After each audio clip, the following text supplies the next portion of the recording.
Hello my dear student, कैसे हैं आप सभी। मैं सौरभ आप सभी का हमारे YouTube channel Indian education academy by Saurabh sir पर हार्दिक स्वागत करता हूं। आशा करता हूं कि आप एकदम स्वस्थ होंगे, मस्त होंगे, जबरदस्त होंगे। जैसा कि आपको पता है कि हमारी जो है मैथ्स फाउंडेशन बैच, हमारा math foundation batch class 9th के लिए सेशन 2026-27 के लिए स्टार्ट हो रहा है।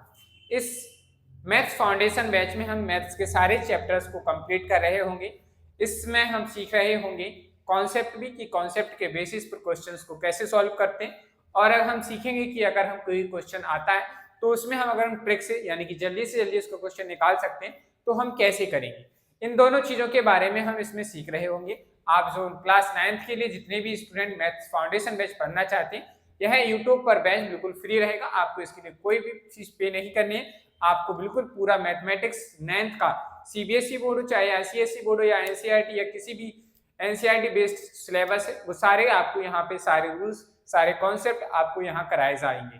ठीक है भाई, आपको ये बिल्कुल नहीं सोचना है कि आप सीबीएसई में पढ़ते हैं, आईसीएसई बोर्ड से कर रहे हैं, आपका स्कूल ये है या वो है। नहीं, आपको इस बात पे बिल्कुल भी ध्यान नहीं देना है। आपको सिर्फ ये देना है कि आपको जो क्वेश्चंस कराए जा रहे हैं वो कहीं ना कहीं आपके एग्जाम्स में जरूर आएंगे, आपके सिलेबस से जरूर रिलेट करेंगे। समझ में आई बात। चलिए भाई, साथ ही साथ में आपको मैं बता दूं कि हमें जो मैथ्स फाउंडेशन बैच हमारा चल रहा है, इसमें हम सारी चीजों को सीखते हुए चलेंगे। यह मानते हुए कि बोर्ड एग्जाम्स में भी कैसे लिखा जाता है उस चीज की भी प्रैक्टिस हम साथ में करेंगे। हमें सबसे जरूरी ये होता है कि हमें आना चाहिए कि मैथ्स के क्वेश्चन कैसे सॉल्व करने, किस तरीके से लिखना है, किस तरीके से आंसर लिखे जाते हैं जो आपके बोर्ड एग्जाम्स में आपको मार्क्स दिलाने में मदद करे। हम इसके बारे में भी साथ में सीख रहे होंगे। चलिए भाई, इंट्रोडक्शन खत्म करते हैं और अब आज की क्लास की ओर हम अपनी ओर बढ़ते हैं। चलिए भाई, आज हम चैप्टर नंबर फर्स्ट रेशनल और रेशनल नंबर के बारे में सीख रहे हैं। आज हम रेशनल नंबर तक के बारे में सारी चीज जानकारी लेंगे, उसके बाद हम आगे बढ़ेंगे। चलिए भाई, सबसे पहले हम बात करते हैं रेशनल नंबर्स। तो हमें रेशनल नंबर्स आज सीखना है कि आखिर रेशनल नंबर्स क्या होते हैं। सबसे पहले हमें थोड़ी जानकारी होनी चाहिए कि नंबर्स क्या होते हैं। चलो भाई, हम बात करते हैं नंबर्स की। जो हमारे पास नंबर्स होते हैं, क्या होते हैं भाई? नंबर्स। साथ में लिख के चलिएगा, नोट करके चले और बताइए कि मेरी वीडियो, ऑडियो और राइटिंग आपको दोनों तीनों चीजें क्लियर है या नहीं। अगर क्लियर है तो कमेंट बॉक्स में कमेंट कर दीजिए everything is okay sir, everything is clear. चलिए भाई, नंबर्स की बात करते हैं। अगर हम नंबर्स की बात करें तो नंबर्स को बेसिकली दो तरीके से डिवाइड किया है। एक तो रियल नंबर्स होते हैं, दूसरे हमारे क्या होते हैं? Imaginary numbers. क्या होते हैं? दो तरीके के नंबर्स होते हैं। अगर हम बात करें नंबर्स को डिवाइड जो किया गया है वो दो तरीके से किया गया। एक तो हमारे रियल नंबर होते हैं, रियल नंबर होते हैं। दूसरे जो होते हैं हमारे इमेजिनरी नंबर होते हैं। क्या होते हैं? इमेजिनरी नंबर होते हैं। चलिए भाई, हमें बात करनी है कि आखिर इन नंबर्स के बारे में जानकारी कैसे मिलेगी। रियल नंबर्स में हमारे क्या आते हैं, हम उन सभी के बारे में बात करेंगे। तो सबसे पहले आप लोग नंबर 1 डालेंगे कि जो हमारे रियल नंबर्स में आते हैं वो सबसे पहले आते हैं हमारे नेचुरल नंबर। क्या आते हैं भाई? Natural number. अब आप जानते होंगे कि नेचुरल नंबर आए कैसे हैं, कैसे बने हैं। अगर नहीं जानते हैं तो आप लोगों को थोड़ा ध्यान देने की जरूरत है। नेचुरल नंबर्स जो कि हमारे मैथमेटिशियन हुए, आर्यभट्ट हुए, हमारे ब्रह्म साहब हुए, इन्होंने क्या किए थे? इन्होंने इन नंबर्स की खोज की। इन्होंने इन नंबर्स की खोज की और उन्होंने बताया कि 1 से लेकर 9 तक के अंक बनाए, और 9 तक के अंक बनने के बाद अब गिनती को आगे बढ़ाने के लिए किसी डिजिट की जरूरत थी। हमारे आर्यभट्ट साहब ने शून्य का आविष्कार किया और शून्य का आविष्कार होते ही उन्होंने गिनती को आगे बढ़ाने में मदद की, जिसकी वजह से आज हम अनंत तक गिनती को लिख सकते हैं और जिसके बेसिस पर ही हम आज बहुत सारी कैलकुलेशन कर पाते हैं। चलिए भाई, तो समझते हैं नेचुरल नंबर्स क्या होते हैं। जितने भी काउंटिंग नंबर्स होते हैं, all the counting numbers are called natural numbers. ये हमसे क्वेश्चन में पूछा जाता है, हमसे कभी कभी। जैसे अगर आप में से कोई भी व्यक्ति आईआईटी की एग्जाम्स की तैयारी कर रहे हैं, आईआईटी जेईई की तैयारी करते हैं, तो वहाँ क्वेश्चंस बन जाते हैं इस तरीके की। बताइए कि which type of number is called the counting numbers, या are numbers dash called the counting numbers. कौन से नंबर्स हमारे काउंटिंग नंबर्स कहलाते हैं? तो आपको पता होना चाहिए नेचुरल नंबर्स। तो हम इसमें क्या लिखेंगे? All the counting numbers, all the counting numbers, all the counting numbers, all the counting numbers, all the counting numbers are called natural number, are called natural number। उन्हें हम क्या कहेंगे भाई? नेचुरल नंबर कहेंगे। बताइए भाई, किसी को कोई डाउट, कोई कंफ्यूजन है इसमें तो बताइए। क्या कहेंगे? नेचुरल नंबर कहेंगे। बताइए भाई, कोई डाउट, कोई संदेह नहीं है ना? क्या आप मुझे बता सकते हैं कि नेचुरल नंबर्स कहाँ से स्टार्ट होते हैं और कहाँ तक होते हैं? क्या मुझे बता सकते हैं कि नेचुरल नंबर्स कहाँ से स्टार्ट होते हैं? ये सबसे बड़ा क्वेश्चन है कि नेचुरल नंबर्स कहाँ से स्टार्ट होते हैं। चलिए भाई बताइए कि नेचुरल नंबर्स कहाँ से स्टार्ट होते हैं। जो भी स्टूडेंट इस क्वेश्चन का आंसर बता रहा है दैट मीन्स ये है कि उसे नंबर्स की नॉलेज है। किसकी नॉलेज है भाई? नंबर्स की नॉलेज है, यानी कि उसने 8th क्लास में पढ़ाई अच्छे से की है। चलिए भाई, जो नहीं जानते हैं कोई बात नहीं, हम सीखेंगे। जो हमारे नेचुरल नंबर्स होते हैं वो 1 से शुरू होते हैं। कहाँ से शुरू होते हैं? 1 से शुरू होते हैं। कैसे पता चला 1 से शुरू होते हैं?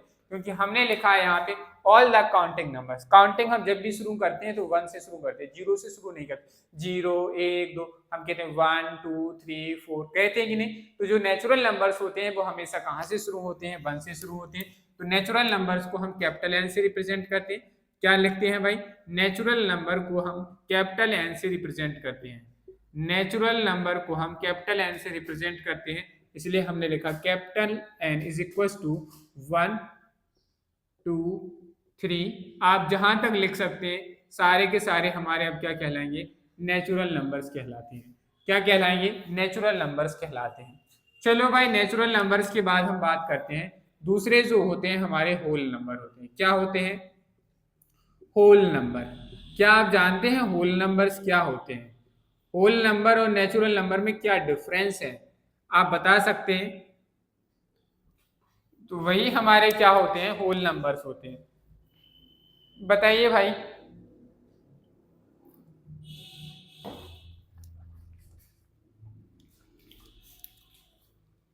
होल नंबर्स की बात करते हैं। क्या है? All the counting numbers including zero.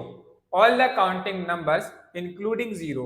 हम इंक्लूड करते हैं जीरो को भी काउंटिंग नंबर्स के साथ, तो लिखेंगे all the counting numbers, all the counting numbers and including zero, and all the counting numbers, जितने भी काउंटिंग नंबर्स होते हैं सारे के सारे counting numbers, and including zero. और हम क्या करते हैं? इंक्लूडिंग जीरो को भी इंक्लूड करते हैं, इंक्लूडिंग जीरो, जीरो, ठीक है, including zero are called whole number. उन्हें हम क्या कहेंगे? होल नंबर कहेंगे। ऐसे नंबर जिनकी शुरुआत कहाँ से होगी? अब हम कहें कि जीरो से शुरू होगी, उन सभी को हम क्या कहते हैं? होल नंबर कहते हैं। होल नंबर को हम डब्ल्यू से रिप्रेजेंट करते हैं। किससे रिप्रेजेंट करते हैं? डब्ल्यू से रिप्रेजेंट करते हैं। तो हमने लिखा यहाँ पे होल नंबर। क्या लिखा? होल नंबर, जिसे हम कैपिटल डब्ल्यू से रिप्रेजेंट करते हैं। किससे रिप्रेजेंट करते हैं? कैपिटल डब्ल्यू से रिप्रेजेंट करते हैं। तो ये हमारे पास क्या हो गया? Whole number. कैसे बताएंगे होल नंबर? तो आप कहेंगे सर जीरो से शुरू कर दीजिए, 1 2 3 4 5 6 7 8, जहां तक आप लिख सकते हैं लिखिए। आपको एक साइन पता होना चाहिए, इस तरीके का साइन बना रहता है, इसे हम इन्फिनिटी कहते हैं। क्या कहते हैं? इन्फिनिटी, यानी कि अनंत तक है। हमारे जीरो से शुरू होते हैं। चलिए भाई, अब मेरा एक क्वेश्चन है, आप बताइएगा कि जीरो और यानी कि नेचुरल नंबर्स और होल नंबर्स में क्या डिफरेंस है? What is the difference between natural number and whole numbers? तो हमें क्या समझ में आया? आप कहेंगे सर हमारे जो नेचुरल नंबर्स होते हैं वो 1 से शुरू होते हैं, but the whole numbers starts with zero.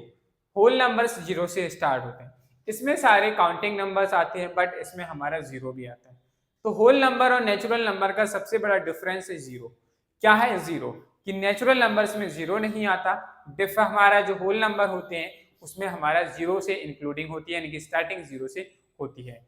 हम नेचुरल नंबर्स को नंबर लाइन पे रिप्रेजेंट कर सकते हैं, लेकिन वहां हम जीरो मेंशन नहीं कर सकते। लेकिन जब हम होल नंबर्स को अगर नंबर लाइन पे रिप्रेजेंट करेंगे तो हम इसे जीरो के साथ रिप्रेजेंट करेंगे, और तभी हम कहते हैं कि होल नंबर्स के साथ ही यहाँ से हमारा नंबर को नंबर लाइन पर रिप्रेजेंट करना शुरू होता है। समझ में आई बात? चलिए, ये चीज आपको समझ में आ गई। होल नंबर्स के बाद आते हैं हमारे इंटीजर्स। क्या आते हैं? थर्ड नंबर पे आते हैं हमारे इंटीजर्स। आखिर ये इंटीजर्स क्या चीज है, इनके बारे में भी समझते हैं। इंटीजर्स, इंटीजर्स इन्हें आप आई भी कह सकते हैं, इन्हें आप जेड कह सकते हैं। इंटीजर्स क्या होते हैं?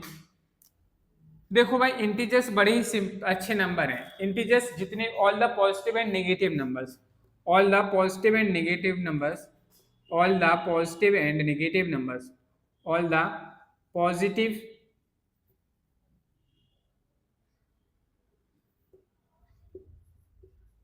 all the positive and negative numbers, all the positive and negative numbers are called negative numbers, negative numbers are called integers, are called integers. इसलिए हमने क्या किया, इंटीजर्स को टू पार्ट्स में डिवाइड किया है। कितने पार्ट्स में डिवाइड किया? जो हमारे इंटीजर्स हैं वो दो तरीके के होते हैं। पहला होते हैं हमारे पॉजिटिव इंटीजर। क्या होते हैं? Positive integer. और दूसरे होते हैं हमारे नेगेटिव इंटीजर।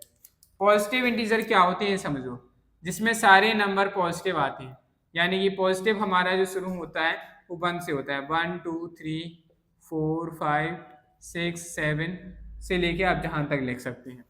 नेगेटिव इंटीजर्स क्या होते हैं इसके बारे में बात करते हैं। सेकंड जो होते हैं हमारे वो होते हैं नेगेटिव इंटीजर।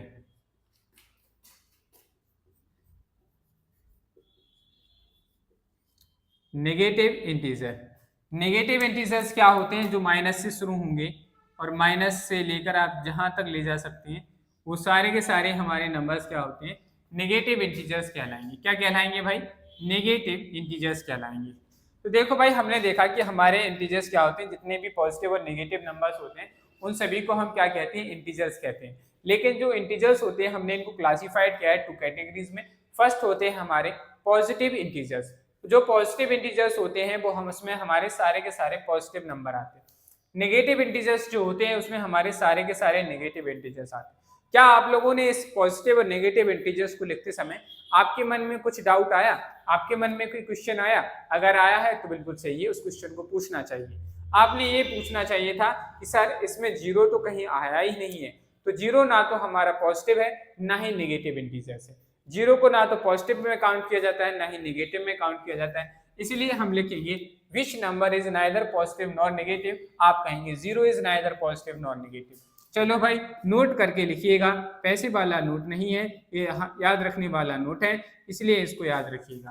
क्या लिखेंगे? Zero is neither positive, zero is neither positive nor negative number.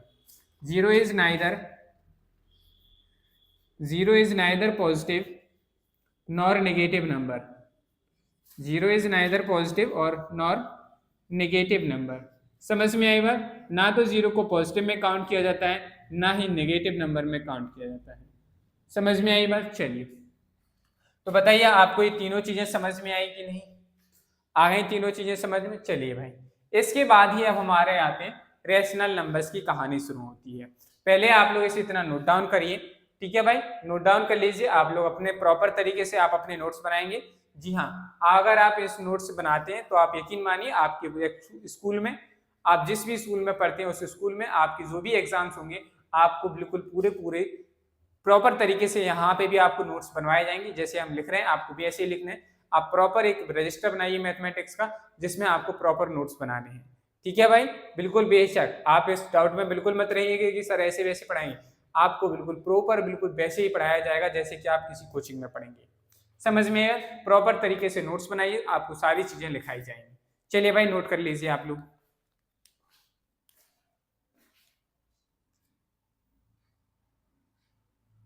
अरे लल्ला,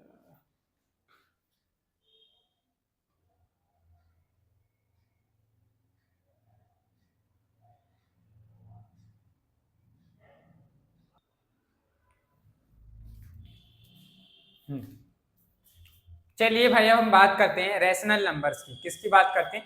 रैशनल नंबर्स हमारे क्या होते हैं? तो लिखेंगे it is the form of, लिखिएगा साथ में, इसी में नोट करेंगे रैशनल नंबर्स में। It is the form of, it is the form of, it is the form of क्या है? a upon B where v does not equals to zero. क्या कहा? अगर कोई भी नंबर a अपॉन बी के फॉर्म में है जहां b की वैल्यू जीरो नहीं है, एंड a और b जो है क्या है? a कॉमा बी है, बिलोंग्स करते हैं इंटीजर्स में यानी कि पॉजिटिव इंटीजर्स हैं तो हम उसे क्या कहेंगे, हम उन्हें रेशनल नंबर्स कहेंगे। It is the form of a upon b where b does not equals to 0 a b belongs to z। इस तरीके के नंबर्स को हम क्या कहेंगे भाई, उसे हम रेशनल नंबर्स कहेंगे। बताइए इसमें किसी को कोई डाउट, कोई कंफ्यूजन नहीं। हमारे जो रेशनल नंबर्स होते हैं इन्हें हम कैपिटल क्यू से रिप्रेजेंट करते हैं। किससे रिप्रेजेंट करते हैं? रेशनल नंबर्स को हम कैपिटल क्यू से रिप्रेजेंट करते हैं। चलो भाई बात करते हैं कि रेशनल नंबर क्या होते हैं। तो रेशनल नंबर जो होते हैं क्यू, तो आपको लिखना है, इस ब्रैकेट में लिखेंगे सेट में a अपॉन बी, कॉमा लगा के लिखेंगे where v does not equals to 0, v की वैल्यू 0 नहीं है, और a और b क्या करते हैं, बिलोंग्स करते हैं z में, यानी कि इंटीजर्स। तो ये हमारे क्या है, रेशनल नंबर को हमने मैथमेटिकली डिफाइन कर दिया है कि it is the form of p upon q a upon b where v does not equals to 0, जहाँ b की वैल्यू 0 नहीं होती है। चलिए भाई अब हम बात करते हैं कि रेशनल नंबर्स के बाद हमारे नेक्स्ट इससे रिलेटेड जो हमारी प्रॉपर्टीज है उसे हम क्या है उनके बारे में बात करते हैं। तो लिखेंगे important properties of rational number. Next heading क्या हो जाएगी, properties of rational number. Properties of rational number, properties of rational numbers. ठीक है भाई, रेशनल नंबर्स की प्रॉपर्टीज के बारे में हम पढ़ने जा रहे हैं। चलो भाई बात करते हैं। तो प्रॉपर्टीज जाननी है, इंपॉर्टेंट है, जो क्वेश्चंस में काफी पूछी गई, आईआईटी एग्जाम्स में भी काफी पूछी जाती है यहाँ से प्रॉपर्टीज। तो फर्स्ट प्रॉपर्टी कहती है इफ a अपॉन b, ठीक है, if v does not equals to 0, नहीं भाई इसको ऐसे मत लिखिए, हम क्या लिखेंगे इसमें, हम लिखेंगे A B is a rational. क्या लिखेंगे, इसको ऐसे लिखो भाई, पहला रूल कहता है हमारा A B is a rational number. A B क्या होगा, रैशनल नंबर होगा, रैशनल नंबर होगा if B does not equals to 0। v की वैल्यू अगर 0 नहीं है तो हमारा ए बी क्या हो जाएगा, रैशनल नंबर हो जाएगा, उसे हम क्या कहेंगे, रैशनल नंबर कहेंगे। चलो भाई बात करते हैं दूसरे प्रॉपर्टीज की। दूसरी जो हमारी प्रॉपर्टी कहती है वो कहती है ए और बी हैव कॉमन, तो क्या होना चाहिए, A and B have a common factor, a and b have a common factor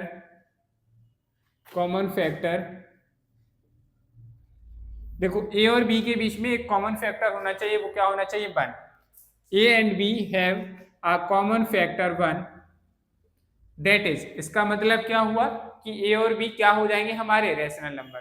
अगर हमें a और b दो नंबर दिए हैं रैशनल नंबर और उन दोनों के बीच में कॉमन फैक्टर 1 बन रहा है, तो हम कह देंगे कि जो दिया गया रैशनल नंबर है हमें a अपॉन b का फॉर्म है, वो हमारे कैसे हो जाएंगे, नंबर्स, रैशनल नंबर्स हो जाएंगे।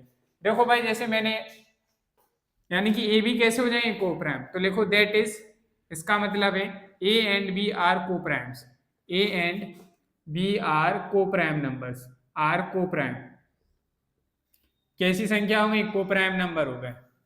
ठीक है, कैसे नंबर हो जाएंगे, कोप्राइम नंबर है। अगर हमारे पास हमें जो नंबर दिए गए ए और बी, उन दोनों में एक के अलावा कोई भी कॉमन फैक्टर नहीं है, तो ए और बी रैशनल तो हो ही जाएंगे, लेकिन हम उन्हें और क्या कह सकते हैं, कोप्राइम नंबर्स भी कह सकते हैं। तो एक रैशनल नंबर जो है कोप्राइम नंबर्स भी हो सकते हैं। जैसे अगर हम बात करें, इसको एग्जाम्पल से समझने की कोशिश करें, तो थोड़ा यहाँ देखिए, मैंने क्या कहा, जैसे मैंने दो नंबर लिखे, मैंने लिखा 2 और 5। अब 2 और 5 में इन दोनों में कॉमन फैक्टर 1 है, सिर्फ 1 के अलावा कोई दूसरा कॉमन फैक्टर आ ही नहीं रहा है, तो ये दोनों नंबर रैशनल नंबर तो है ही साथ में ये दोनों क्या हैं, ये दोनों कोप्राइम नंबर भी, ये रैशनल नंबर तो है क्योंकि इन दोनों में कोई भी कॉमन फैक्टर नहीं है। ठीक है भाई, रैशनल नंबर तो है ही, साथ में एक ऐसे नंबर भी हो गए, कोप्राइम नंबर भी कहलाएंगे। तो आपको याद रखना है कि रैशनल नंबर कोप्राइम नंबर्स भी हो सकते हैं। ठीक है भाई, तो कोप्राइम नंबर्स भी होते हैं। तो ये हमारे सामने कंक्लूजन निकला, समझ में आई बात। चलिए प्रॉपर्टी नंबर 3 की बात करते हैं। थर्ड प्रॉपर्टी जो हमारी कहती है कि करस्पॉन्डिंग और जो हमारे रैशनल नंबर होते हैं, जैसे कि ए बी के अगर हम कहें नेगेटिव रैशनल नंबर होता है तो वो क्या हो जाएंगे, दोनों एक दूसरे के करस्पॉन्डिंग होते हैं। चलो भाई बात करते हैं तीसरी प्रॉपर्टी। तीसरी प्रॉपर्टी कहती है हमारी, अगर माइनस के ए अपॉन बी है तो आप इसे ऐसे भी लिख सकते हैं ए अपॉन माइनस के बी। क्या लिख सकते हैं? ए अपॉन माइनस के बी। या आप इस चीज को ऐसे भी लिख सकते हैं माइनस ए अपॉन बी। इसको लिखा जा सकता है, यानी कि हमारे पास जो करस्पॉन्डिंग रैशनल नंबर है उसका जो अपोजिट एवरी रैशनल नंबर होता है, करस्पॉन्डिंग एवरी रैशनल नंबर और उसका अपोजिट यानी कि नेगेटिव, वो हमारा कैसे रहते हैं? सभी के सभी इक्वल रहेंगे। इसका मतलब भी सेम है, इसका मतलब भी सेम। चलो भाई इस बात को एग्जाम्पल से समझते हैं। तो मैंने यहाँ लिखा दैट इज, मैंने एक नंबर लिखा 2/3, यहाँ माइनस के 2/3 है, और आपको नेक्स्ट कहा गया है कि 2/-3 है, और यहाँ लिखा है -2/3। बताइए क्या ये तीनों संख्याएं एक दूसरे के बराबर है? तो आप कहेंगे जी सर बिल्कुल बराबर है। क्या कहेंगे? बिल्कुल बराबर है। समझ में आई बात? और हमारी कोशिश ये रहती है कि हमेशा डिनोमिनेटर को पॉजिटिव बनाया जाए। क्या बनाया जाए? डिनोमिनेटर को पॉजिटिव बनाया जाए। तो हम इसलिए क्या करेंगे, इस नंबर को ऊपर ले जाएंगे तो ऊपर फाइनली हमारा न्यूमरेटर भी क्या हो जाएगा? नेगेटिव हो जाएगा। बताओ भाई इसमें किसी को कोई डाउट प्रॉपर्टी नंबर थर्ड में? नहीं है ना? चलिए भाई अब बात करते हैं next property number 4। Property number 4 क्या कहती है, इसको थोड़ा ध्यान से समझने की जरूरत है। प्रॉपर्टी नंबर 4 कहती है कि कोई भी rational number A upon B है। देखो लिखेंगे क्या?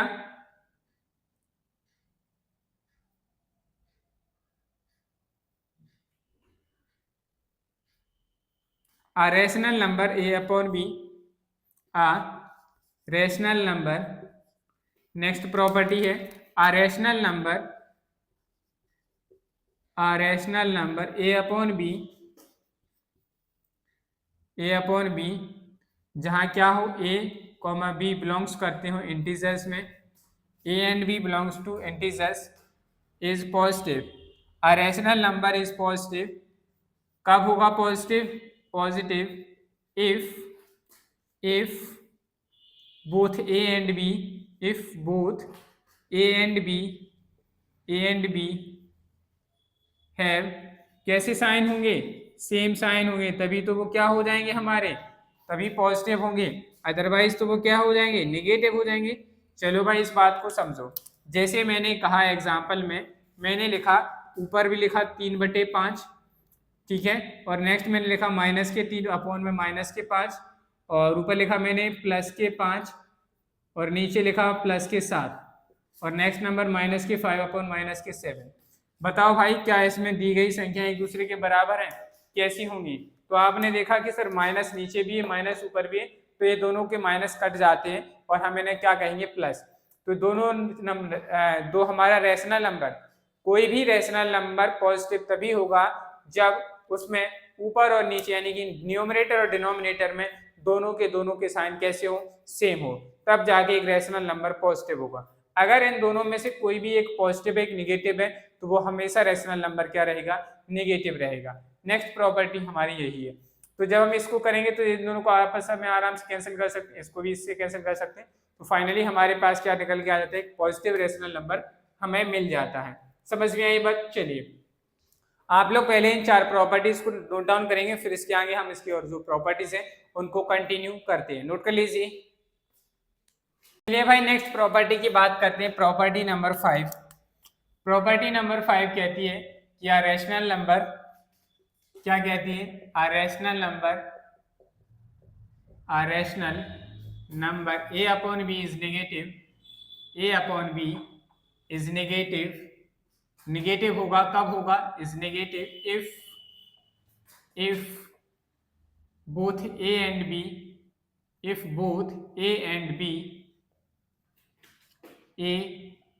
b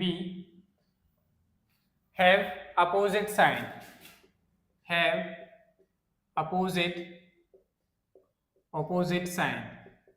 कैसे साइन होंगे? अगर ऑपोजिट साइन होंगे तो वो नंबर हमारा क्या हो जाएगा? रैशनल नंबर नेगेटिव कहलाएगा। जैसे मैंने लिखा -3/5, तो नंबर कैसा है? नेगेटिव कहलाएगा। या अगर मैं लिखूं 5/- के साथ, नेगेटिव कहलाएगा। तो इस तरीके से हम नंबर से जितने भी लिखें, ऊपर प्लस है नीचे माइनस है, नीचे माइनस ऊपर प्लस है, तो वो हमारा नंबर रैशनल नंबर है, वो हमेशा कैसा रहेगा? नेगेटिव ही रहेगा। समझ में आए बात? चलिए नेक्स्ट प्रॉपर्टी नंबर 6 की बात करते हैं। तो 6th प्रॉपर्टी क्या कहती है, इस बात को ध्यान दीजिए। two rational number two rational numbers are equal two rational numbers are equal two rational numbers a upon b and c upon d are equal होंगे। कब होते हैं? इक्वल होते हैं इफ एंड ओनली इफ देखो भाई क्या होते हैं, रेशनल इक्वल होने चाहिए। दैट मीन्स क्या होगा, ए अपॉन बी की जो वैल्यू है वो बराबर होनी चाहिए सी अपॉन डी। इनका हम क्या कराएंगे भाई, क्रॉस मल्टीप्लाई कराएंगे। तो फाइनली हमारे पास एक फॉर्मूला निकल के आया, A into D is equal to होना चाहिए बी इंटू सी। ध्यान रखिए भाई, अब अगर आपको ऐसा देखने को मिलता है कोई भी दो रैशनल नंबर तभी एक दूसरे के इक्वल होंगे जब ए इंटू डी और इक्वल होना चाहिए बी इंटू सी। अगर ऐसा होता है तो हम कह देंगे कि जो दो हमें रैशनल नंबर दिए गए वो क्या है, एक दूसरे के इक्वल है। अब हमारे यहाँ इस प्रॉपर्टी से बेस्ड क्वेश्चंस बनते हैं।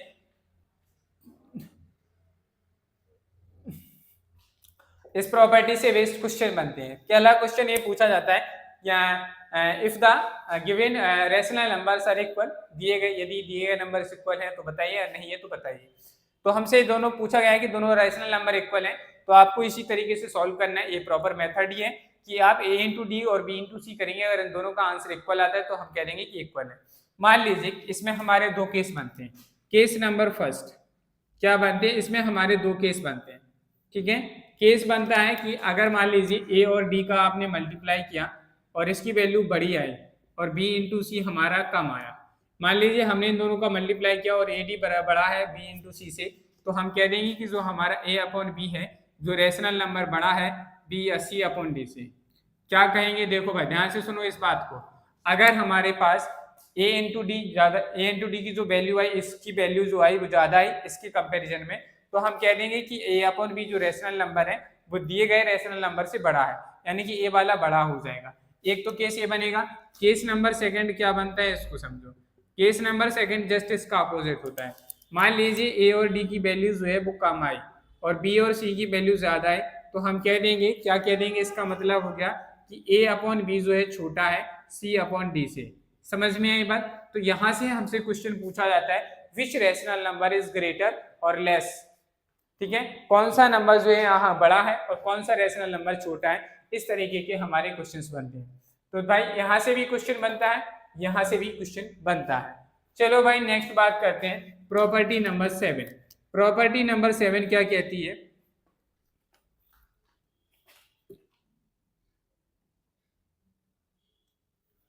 a rational number a rational number a rational number a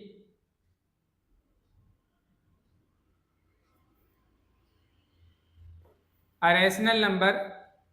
next property जो है हमारी, नहीं इसको ऐसे नहीं लिखो, थोड़ा चेंज करके लिखो।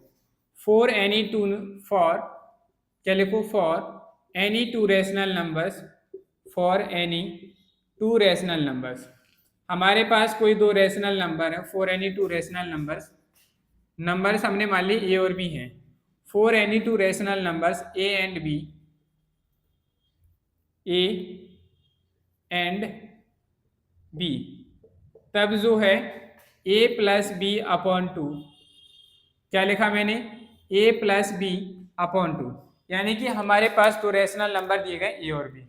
हमने क्या किया, इन ए और बी को दोनों को जोड़ा और उसे 2 से डिवाइड किया, तो हमारे सामने एक तीसरा नंबर निकल के आएगा। क्या निकल के आएगा, हमारे सामने एक तीसरा नंबर निकल के आएगा।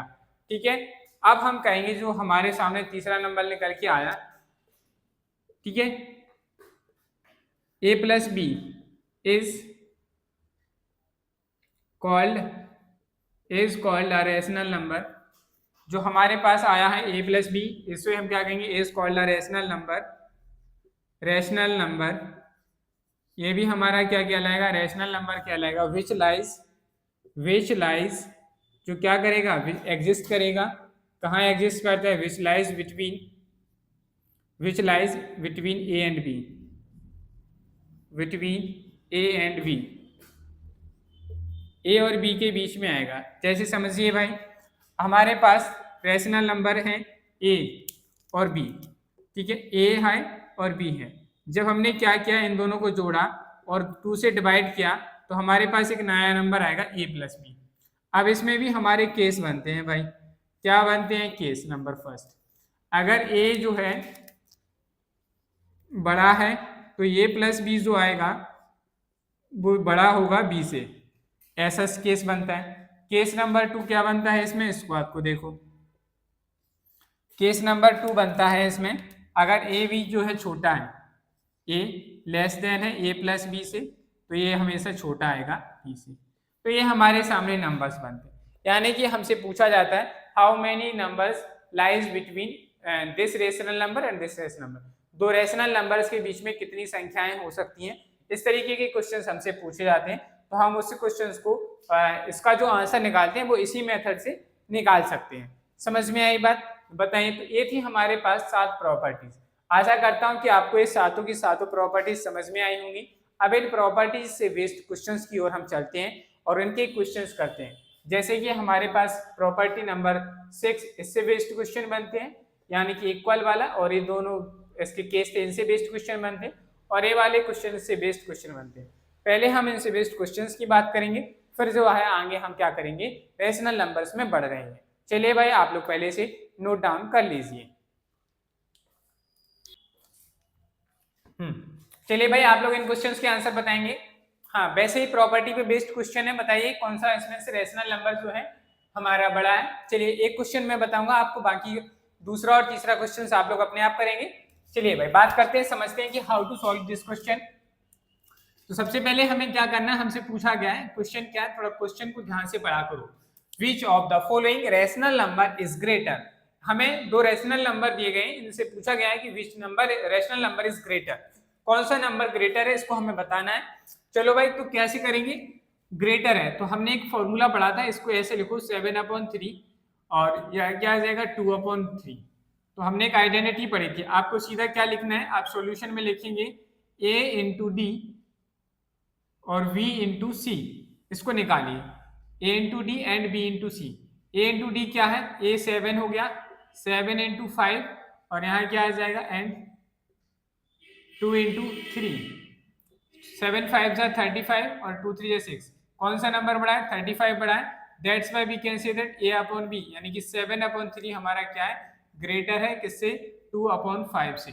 यही हमारे क्वेश्चन का क्या हो गया, आंसर। इस तरीके से हमें इस क्वेश्चन को करना था।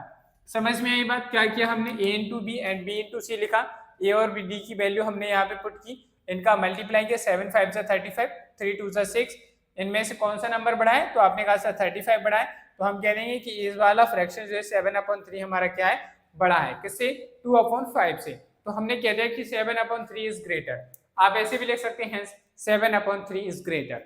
समझ में आई बात। चलिए, नेक्स्ट क्वेश्चन का आंसर आप लोग बताएंगे, सेकेंड एंड थर्ड क्वेश्चंस का आंसर आप बताएंगे। जल्दी से बताइए कि इस क्वेश्चन का क्या आंसर होगा, इन दोनों क्वेश्चंस के आंसर में कौन सा रेशनल नंबर जो है हमारा ग्रेटर रेशनल नंबर है। चलिए भाई, बताइए जल्दी फटाफट। यहाँ देखो भाई, अब मैं आपको एक तरीका और बताना चाहता हूँ कि अगर हमें इसी क्वेश्चन को, ये तो हमारा कॉन्सेप्ट था, कॉन्सेप्ट से हम इसको करेंगे, इसको भी कर लेंगे, हमारे पास आंसर आ जाएगा। अब बात करते हैं थोड़ा ट्रिक की, क्या करते हैं, ट्रिक से। अगर आपको ट्रिक सीखनी है तो इस क्वेश्चन को हम ट्रिक से कर रहे हैं। ट्रिक क्या है, यानी कि ये दूसरा मेथड ही है जिसे हम ट्रिक कह रहे हैं। ट्रिक क्या है कि आपको देखना है कि जो नीचे डिनोमिनेटर दिए गए हैं, तो एलसीएम ऑफ डिनोमिनेटर निकालो, एलसीएम ऑफ डिनोमिनेटर। आपने क्या किया, डिनोमिनेटर जो हमें दिया गया था, आपने इसका एलसीएम निकाला, तो कितना है, 13 और 11 का एलसीएम निकालेंगे, कितना आ जाएगा, 143 आया। यानी कि हमारा डिनोमिनेटर का एलसीएम लेंगे तो 143 निकल के आएगा। कितना निकल के आ रहा है, 143। तो हमें जो रेशनल नंबर दिया गया है 8/13, इसका डिनोमिनेटर 143 बनाना, तो इसमें हमें 11 से मल्टीप्लाई करना होगा, इसमें भी 11 से करेंगे, तो फाइनली हमारे पास कितना है, 88/143। दूसरा नंबर क्या है, 9/11, इसमें हमें क्या करना होगा, 13 से मल्टीप्लाई करना होगा, तभी तो डिनोमिनेटर 143 आएगा। तो इससे मल्टीप्लाई करेंगे, 39 जा 117 और इसका मल्टीप्लाई करेंगे तो बताओ भाई इसमें कौन सा नंबर बड़ा है। अब हमें देखना है कि जो न्यूमरेटर बड़ा वो नंबर बड़ा। यहाँ क्या है, न्यूमरेटर वैल्यू 117, इसमें कितनी आ रही, तो कौन सी है 9/11। तो हम कह देंगे 8/13 छोटा है और 9/11 क्या है, ग्रेटर है। ये हमारे क्वेश्चन का क्या आ गया, आंसर। अब आपने कहा सर इसमें कौन सी ट्रिक थी, ये था मेथड नंबर 2। मेथड नंबर 2 ये है, मेथड नंबर फर्स्ट ये है। चलो भाई अब ट्रिक का खेल देखो, मेथड को ही हम ट्रिक बनाई दे रहे हैं अभी। मेथड नंबर फर्स्ट है और ये मेथड नंबर सेकंड है, मेथड नंबर सेकंड। अब देखो भाई ट्रिक क्या काम करती है। देखो भाई अब हम ट्रिक की हेल्प से इस क्वेश्चन को कर रहे हैं। अभी हमने इसमें मेथड समझा ट्रिक का, अब इस मेथड का, ट्रिक का जो मेथड था इसे हम अप्लाई कर रहे हैं यहाँ पे। 12 यानी कि 12 और 21 का एलसीएम कितना आएगा। आपने कहा सर 12 और 21 का एलसीएम कैसे लेते हैं, तो वो एलसीएम निकालना सीखो। इन दोनों में क्या कॉमन है, 3, यहाँ बचा 4, यहाँ बचा 7, 7 4 जा 28, 28 3 जा कितना होता है 84, कितना होता है 84। एलसीएम आया 84, तो बताओ भाई इसका एलसीएम बनाना है 84, कितने से मल्टीप्लाई करें 7 से, तो 35 अपॉन कितना आ गया 84। इसमें 84 बनाना है, कितने से मल्टीप्लाई करना होगा 4 से, 60/84। बताओ भाई कौन सा नंबर बढ़ा, तो आपने कहा सर ये वाला रैशनल नंबर बढ़ा, बस आंसर हो गया। तो ग्रेटर रैशनल क्या आ जाएगा, ग्रेटर नंबर कौन सा है 15/21। बस इतना करना था, इतना भी नहीं लिखते आप, सीधा एलसीएम निकालेंगे। एलसीएम निकालने के बाद जो आया है आप ऊपर देखेंगे कि एलसीएम तो 84 बनना है, इसमें 7 से मल्टीप्लाई देखो 35 और इसमें 4 से कर रहे हैं 7 पना 35, 15 चौके 60, बिल्कुल सही है। तो 60 बड़ा हो रहा है तो ये वाला नंबर बड़ा हो गया, दैट्स इट। आप जल्दी कर सकते हैं, लेकिन कब कर पाएंगे, जब आप इसकी बार बार प्रैक्टिस कर चुके होंगे। चलिए भाई नेक्स्ट कुछ टाइप के क्वेश्चन की बात करते हैं। नेक्स्ट टाइप के जो हमारे क्वेश्चन है उसमें हमसे पूछा गया है right 3 rational number between 3/5 and 5/7। इन दो नंबर्स के बीच में आपको क्या करने, 3 रैशनल नंबर फाइंड आउट करने, so that all the 5 numbers are in ascending order of their values. तो उनकी जो वैल्यूज आई है उस वैल्यूज के आधार पर आप उन्हें असेंडिंग ऑर्डर में लगाइए। बताइए भाई क्या आप इस क्वेश्चन का आंसर निकाल सकते हैं। अगर आप इस क्वेश्चन का आंसर कर पाते हैं तो दैट्स गुड।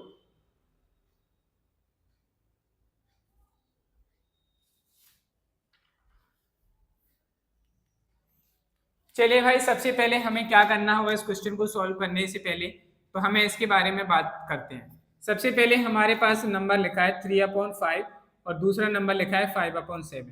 सबसे पहले आप बताइए इन दोनों में कौन सा रैशनल नंबर हमारा बड़ा है। तो आपने देखा सर अगर हम 5 का मल्टीप्लाई करें 25 और 7 3 जा 21, तो 5/7 जो है बड़ा है। क्या बन रहा है, बड़ा बन रहा है कि नहीं। तो 5/7 हमारे पास बड़ा नंबर है, तो हम क्या करेंगे 3/5 लिखो ग्रेटर का साइन। रूल्स कहता है हमारा कि जो भी रैशनल नंबर होगा वह उन दोनों के बीच में लाई करेगा। 3/5 प्लस 5/7 को ऐड करके 2 से डिवाइड करो, ग्रेटर होगा किसके 5/7 के। चलो भाई यहाँ से नंबर निकलेगा 3/5 ग्रेटर। इन दोनों का एलसीएम लेंगे, 7 और 5 का 7 और 5 का एलसीएम 35 है। 5 5 जा 7 3 जा 21 प्लस और 5 5 जा 25 अपॉन में कितना आ गया 2 लेस देन और 5/7। 3/5 एज रहेगा, इनको ऐड करेंगे कितना हो गया 46/35 और ऊपर इसमें मल्टीप्लाई हो जाएगा 2 से और लेस देन 5/7। 2 से 26 को डिवाइड करेंगे 23 टाइम्स, तो हमारे पास नया नंबर आया 3/5 लेस देन 23/35 लेस देन 5/7। एक नंबर निकल के आ गया हमारे पास 23/35। क्या निकल के आ गया 23/35। अब आप क्या करेंगे, आप इन दोनों को ले लीजिए एक बार इन दोनों को ले लीजिए, तो हमारे पास एक नया नंबर निकल के आएगा। देखो भाई आगे कैसे करेंगे। अब हमने लिया 3/5 लेस देन, तो हम क्या करें 3/5 प्लस 23/35 के बीच में एक नया रैशनल नंबर निकालना है और 23/35 हमारे यहाँ आ गए। 3/5 एज रहेंगे, 3 नंबर निकालने, एक निकल के आ चुका है 35 एलसीएम आएगा और ये कितना हो जाएगा 5 से डिवाइड करेंगे 7 और 7 3 जा 21 प्लस के 23 अपॉन में मल्टीप्लाई में यहाँ 2 आ जाएंगे और ये क्या हो जाएगा 23/35। राइटिंग क्लियर दिख रही है कि नहीं भाई। तो अब यहाँ क्या आ जाएगा नेक्स्ट स्टेप में 3/5, इन दोनों को ऐड करेंगे कितना आ गया 44, 3 और 1 4, 2 और 2 4, हाँ ठीक है। अपॉन में 2 से इसको डिवाइड कर दो, अभी मत करो, अभी इसको लिखो ऐसे। कितना आ गया 35 मल्टीप्लाई बाई 2, 2 से इसको डिवाइड करेंगे कितना आया 22/35, यहाँ कितना आ गया 23/35। चलो भाई 3/5, एक और नया नंबर आ गया 22/35 लेस देन 23/35। ये हमारे सामने एक और नंबर निकल के आ गया। चलो भाई इसकी हेल्प से निकाल लिया था, अब इन दोनों की हेल्प से निकाल लो, एक तीसरा आ जाएगा।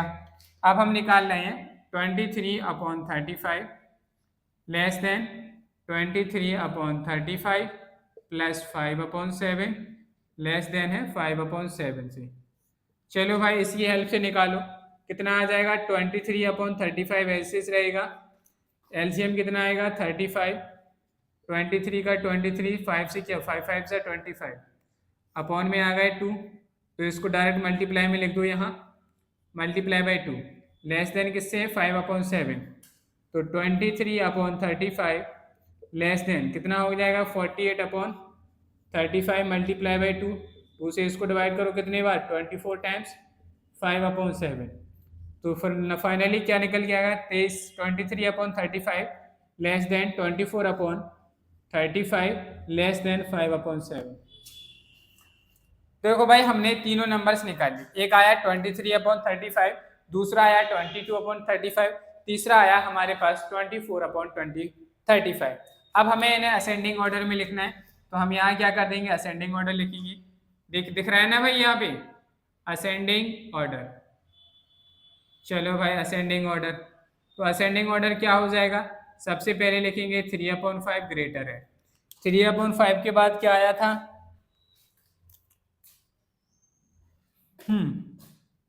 22/35, इससे बड़ा क्या है 23/35, उससे बड़ा क्या है 24/35, और फिर उससे बड़ा क्या है 5/7। ये हमारे क्वेश्चन का क्या आ गया आंसर।